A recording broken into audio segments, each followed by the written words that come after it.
दिव्यानी व्यास और स्वागत है आपका जनता समाचार में। चलिए रुक करते हैं आज की खास खबरों पर। उत्तराखंड में आगामी विधानसभा चुनाव में कांग्रेस टिकट वितरण में युवाओं और महिलाओं को तरजीह देगी। कांग्रेस की चुनाव अभियान समिति के अध्यक्ष हरीश रावत ने ये संकेत दिया है।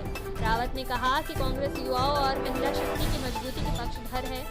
आगामी चुनाव में कांग्रेस दोनों को आगे बढ़ाएगी।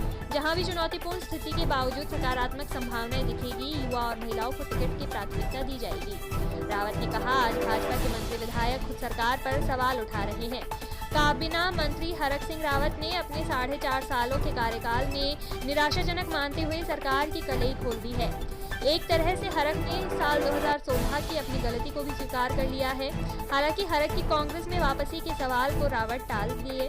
बोले, अरे भाई, ये तो मिलियन डॉलर का सवाल है, भला ऐसे कैसे जवाब दे दे। वहीं विधान परिषद के सवाल को लेकर के कांग्रेस प्रवक्ता गरिमा मेहरा दसोनी ने जनता समाचार से बातचीत की।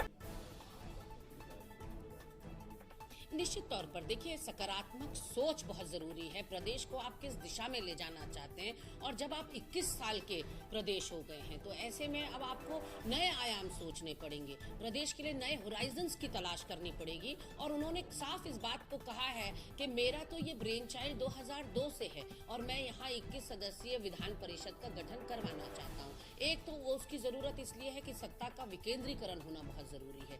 हमारे वहाँ 12 जनों के मंत्रिमंडल का एक छोटा सा मंत्रिमंडल का हमारा स्वरूप है, लेकिन और बड़े जो प्रदेश हैं, विभाग उतने ही प्रदेशों के बराबर हैं। तो 12 मंत्रियों के ऊपर आपने देखा कि पूर्व मुख्यमंत्री त्रिवेंद्र रावत जी 40 या 42 विभाग लेकर बैठे थे। वर्तमान मुख्यमंत्री शायद 20 या 22 विभाग लेकर बैठे हुए हैं, और मंत्रियों के पास भी लगभग 9 से 10 विभाग एक मंत्री के पास है। तो ऐसे में जस्टिस नहीं हो पा रहा, उन विभागों के साथ न्याय नहीं हो पा रहा। कहीं ना कहीं लगातार अनदेखी कुछ विभागों की हो रही है, और प्रदेश के विभाग में प्रदेश के विकास में सारे विभाग साइमल्टेनियसली एक साथ आगे बढ़े, विकास के पद पर अग्रसर हों, ये बहुत जरूरी है।